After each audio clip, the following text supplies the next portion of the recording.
नमस्कार दोस्तों, मैं सीताराम शर्मा हिंदी एंड संस्कृत क्लासेज में आपका स्वागत है। आज हम आपको विसर्ग संधि पढ़ाएंगे, तो चलिए शुरू करते हैं।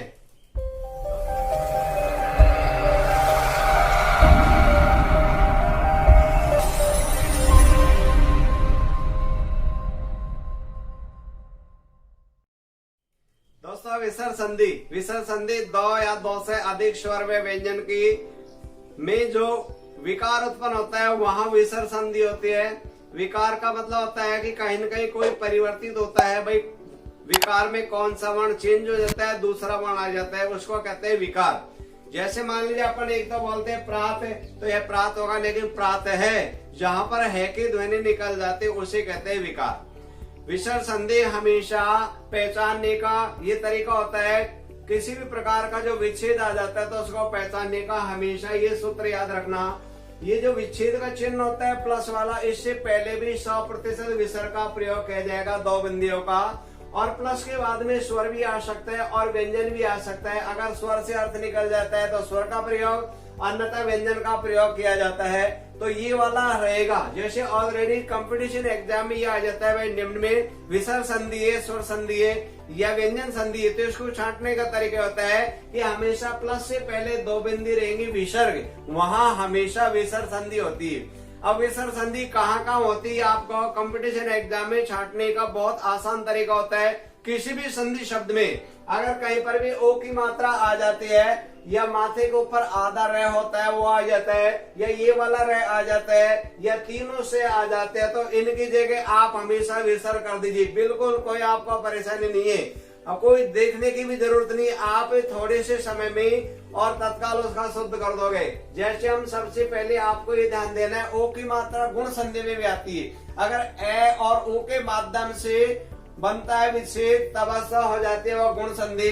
क्यों कि हम हमारी गलती खुद ही दूर कर सकते हैं। जैसे ओ की मात्रा वाला उदाहरण दे देते, जैसे आ जाता है मनोज आ गया। अब इसमें हम अगर मालूम चलेगा भाई ओ की मात्रा है, तो गुण संधि बना के देखो तो मन प्लस उज नहीं बैठ रहा, इसका मतलब है कि भाई विसर्ग संधि है। तो हमने लिख दिया ओ की मात्रा का विसर्ग कर दिया, तो मने और प्लस होगा जय। अब इसको अगर संस्कृत भाषा में लिखते हैं, मान लो, तो यहाँ पर बाद में विसर्ग लगा हुआ है तो अपन भी विसर्ग लगा देंगे। किसी प्रकार की कोई दिक्कत नहीं, चाहे हिंदी भाषा हो या संस्कृत भाषा हो। अब यहाँ पर आ जाता है पयोद, तो हमको मालूम चल गया भाई ओ की मात्रा है, ओ की मात्रा का आप विसर्ग कर दीजिए, तो हो गया पय और प्लस होगा दे, तो विसर्ग हो गया। पय का अर्थ होता है यानी जल, जल देता है कौन, बादल, ये बादल का पर्यायवाची है। मन में जन्म लेने वाले को मनोज कहते हैं, मनोज का अर्थ होता है कामदेव। अब यहाँ पर आ जाता है आगे को अपी, तो मालूम चलेगा ओ की मात्रा है भाई विसर्ग संधि, तो इस ओ की मात्रा का विसर्ग कर दिया, तो अपन ने लिख दिया कै और ये लिख दिया अपी, कै प्लस अपी। अगर हम विच्छेद का संधि बनाएंगे तो मालूम चलेगा भाई ओ की मात्रा लगा के देख लो, तो अपने आप ही खुद की गलती खुद से दूर हो जाती है।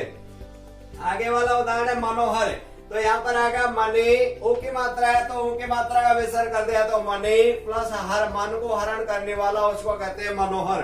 अब आगे वाला है रे। अब ध्यान दीजिए, अगर मान लीजिए ओ की मात्रा वाला विसर्ग संधि में आ जाता है और संस्कृत भाषा में पूछा जाता है, तो उसको कहते हैं उत्तु संधि।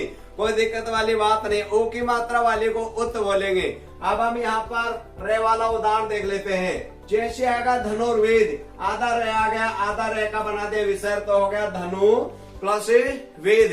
इस विच्छेद का हम संधि बनाएंगे, तो इसमें अगर ओ की मात्रा लगाएंगे तो नहीं लग रही है, तो अपने आप ही मालूम चलेगा भाई आधा रह गया, तो धनुर्वेद हो गया, धनु प्लस वेद। जैसे आ जाता है ज्योतिर्मय, तो इसका विच्छेद हो गया, आधा रह का विसर्ग कर दिया, तो ज्योति प्लस मय। जैसे आएगा दुर्जन आ गया, तो मालूम चल गया आधा रह आ गया भाई विसर्ग संधि है, तो अपने लिख दिया दो प्लस जन। अगर मान लो उपसर्ग के रूप में पूछ लिया जाता है तो दुरुपसर्ग हो जाता है। जैसे आ जाता है पुनर्जन्मी, मालूम चल गया अगर भाई रे आ गया, रे का हम कर देंगे विसर्ग, तो लिख दिया पुनः प्लस जन्म हो गया। आगे वाला उदाहरण है निरोग। ध्यान दीजिए, अगर कोई मूल शब्द से पहले हमेशा बड़ी नी हो, कभी भी बड़ा उपसर्ग की मात्रा कभी भी नहीं आती है। अगर बड़ा नी है तो मूल शब्द को अलग निकाल लीजिए और छोटे ए की मात्रा लगा दो। अगर मान लो रे भी आ गया और ओ भी आ गया, अगर इसको विसर्ग संधि या और संधि बनाते हैं तो हमको अपने आप ही अर्थ प्रकट हो जाएगा। कैसे? जैसे होगा ने प्लस रोग, तो हो गया बिना रोग के। बड़ी मात्रा उसका छोटी मात्रा लगा करके और मूल शब्द को लिख दिया, तो ने प्लस रोग। यहाँ आ गया नीरस आ गया, मूल शब्द रस है, तो बड़ी नी को छोटी नी बना दो, तो हो गया ने प्लस रस। आगे आ गया अंतरराष्ट्रीय, ये रे आ गया, तो रे का कर दिया विसर्ग, तो लिख दिया अंत प्लस राष्ट्रीय। राष्ट्रीय शेष बच गया, रे का कर दिया विसर्ग, तो हो गया अंत प्लस राष्ट्रीय। अब ध्यान दीजिए, अगर मान लो इसको संस्कृत भाषा में पूछ लिया जाता है विसर्ग संधि, भाई विसर्ग तो है, विसर्ग में कौन सी? तो ये वाला आधा रह और ये पूरा रह वाला होता है, इसका बोलते हैं ऋतु संधि, ये भी ध्यान देना। आगे वाला उदाहरण कर लेते अपन, ये वाला ले लेते से, जैसे आ गया मान लीजिए हरिश्चंद्र, तो से आ गया, से का हमने विच्छेद करते समय विसर्ग कर दिया, तो लिख दिया हरे प्लस चंद्र। अब इस विच्छेद का अगर संधि बनाएंगे तो इस जो विसर्ग लगा हुआ था उसमें इनमें से लगा के देख लो, जो भी सटीक लग जाता है उसी का अर्थ प्रकट हो जाएगा। तो अपन ने लिख दिया भाई हरिश्चंद्र हो गया, ओ की मात्रा नहीं लग रही, रे के नहीं लग रही, तो हो गया हरि प्लस चंद्र। जैसे आ जाता है हरिष्यति, तो यह से आ गया, तो से का हम विसर्ग कर देंगे और मूल शब्द को और दूसरा वाला जो शब्द उसको अलग लिख देंगे, तो लिख दिया हरि प्लस सेति। जैसे आगा मनस चिकित्सक, तो हमने लिख दिया इस से का कर दिया विसर्ग, तो हमने लिख दिया मने प्लस चिकित्सक, शेष बच गया, तो मने प्लस चिकित्सक, यानी मन का जो चिकित्सक होता है, मन का डिप्रेशन को दूर करने वाला वो मनोचिकित्सक होता है। अब यहाँ पर अगर मान लीजिए, ध्यान दीजिए, ये तीनों से वाले आते, इसका विच्छेद में नामकरण पूछ लिया भाई विसर्ग संधि में कौन सी, तो इन तीनों से को बोलते हैं सत्व संधि। अब हम ये वाला से ले लेते हैं, ये से षटकोण वाला, तो आ गया चतुष्टिका, तो से का हमने कर दिया विसर्ग, तो अपन ने लिख दिया चतु, और शेष बचा हुआ टीका, उस टीका को अलग लिख दिया।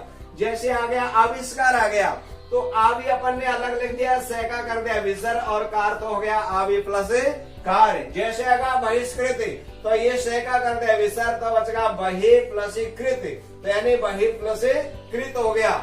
अब ये वाला से ले लेते हैं, ये वाला से लास्ट वाला, तो ये होगा नमस्ते, तो से आ गया, से का कर दो विसर्ग और शेष को अलग लिख दो, तो होगा नमे और प्लस थे, नमे धन थे। अब इस विच्छेद का भी संधि बनाएंगे, तो तीनों समय से लगा के देख लो, शुद्धता का कुछ थोड़ा बहुत हमको ध्यान में देना है। तो हमको ये जैसे आ गया पुरस्कार, तो मालूम चल गया से आ गया, से का कर दिया विसर्ग, तो हो गया पूरे प्लस कार। अब ध्यान दीजिए, अगर मान लीजिए हिंदी भाषा में आ जाता है तो शब्द के अंत में विसर्ग नहीं आता है, और अगर मान लीजिए शब्द के अंत में विसर्ग आ जाता है, तो भाई ये संस्कृत भाषा के रूप में पूछ लिया। तो जैसे यहाँ लगा हुआ है, तो अपन ने भी अंत में लगा दिया, क्यों ये वाला है वो संस्कृत भाषा का नहीं है, ये वाला है वो विसर्ग संधि का विच्छेद हुआ है, विसर्ग जो बोला जाता है वो है, तो हो गया पूरे प्लस कार। जैसे आ जाता है हरिस्त्रायति, तो से आ गया, से का कर दे विसर्ग, तो लिख दिया हरि प्लस त्रायति। जैसे आ जाता है भास्कर, तो लिख दिया भा और प्लस कर, भास्कर बोलते हैं सूर्य को, भा यानी अच्छा लगता है, कर यानी अपने हाथों के माध्यम से।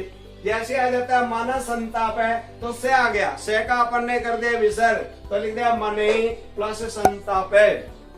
यहाँ पर आगे वाला है विष्णु स्त्राता, तो विष्णु शब्द अलग लिख दिया विष्णु, और से का कर दिया विसर्ग, और जो आगे बाद में बचा हुआ शब्द है त्राता उसको अलग लिख दिया, तो इससे बन गया विष्णु प्लस त्राता। अब ध्यान दीजिए, अगर मान लीजिए किसी भी शब्द में पहले से ही विसर्ग लगा हुआ है बिना विच्छेद में मूल शब्द में, तो ध्यान दो, संसार की केवल संस्कृत भाषा एक ऐसी भाषा है, इन्हीं के शब्दों में हमेशा विसर्ग का प्रयोग किया जाता है, और किसी भी प्रकार के भाषाओं में विसर्ग का प्रयोग नहीं किया जाता, उनको हिंदी में ज्यों का त्यों ले लिया जाता है।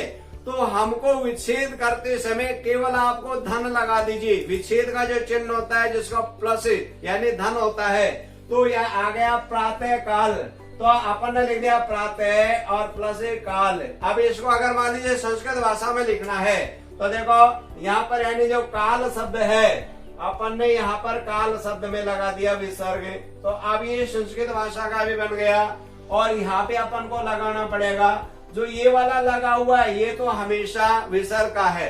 जैसे आ जाता है मने प्रसाद, तो हम विच्छेद करते समय केवल इनके बीच में प्लस लगा दीजिए, तो लिख दिया मने प्लस प्रसाद। आगे आगा मने कामना, तो केवल जो विच्छेद करते समय हमको प्लस लगा दो मूल शब्द को और दूसरा वाला शब्द को अलग अलग कर देंगे तो मने प्लस कामना। आगे अध्यय पतन, तो लिख दिया अध्यय, और धने पतन, अध्यय प्लस पतन। जैसे अगर पय पानम, तो पय का अर्थ होता है दूध पीने वाला, तो पय प्लस पानम हो गया। क्यों कि जो भी विसर्ग आया हुआ है उससे पहले जो कहते हो हम प्लस लगा दो और लास्ट वाले शब्द को जो कहते हो, तो हो गया अंत्यकरण। तो यानी अंत्य के लगा हुआ था, अंतों को जो कहते हो लिख दिया, बाद में करण तो प्लस लगा के लिख दिया अंत्यकरण। अब यहाँ अगर मान लीजिए आपको संस्कृत भाषा के रूपांतर से पूछ लिया जाता है तो ओ की मात्रा होती है, उसे तो कहते हैं उत्त संधि, और ये दोनों रह आ जाते हैं, इसको कहते हैं रुत्व संधि। और ये तीनों से होते हैं, ये तीनों से वाले होंगे, इनको बोलते हैं सत्व संधि। बस अगर नामकरण में पूछ लिया जाता है तो ये नामकरण लिख दो, चाहे संस्कृत भाषा हो चाहे हिंदी भाषा हो। संस्कृत भाषा के अंत में विसर्ग लगा दिया जाता है तो वो संस्कृत भाषा के हो गए, और हिंदी भाषा है लास्ट में विसर्ग नहीं लगता है, तो इसका नामकरण ऐसे इस प्रकार से कंपटीशन एग्जाम में आप कुछ ही पलों में आराम से सफलता प्राप्त कर सकते हैं। दोस्तों, अगर आपको ये वीडियो अच्छे लगे तो आप इसे लाइक करें तथा हमारे चैनल को सब्सक्राइब करें, और इस टॉपिक में आपको किसी प्रकार की कोई प्रॉब्लम हो तो आप हमें कमेंट करके अवश्य बताएं।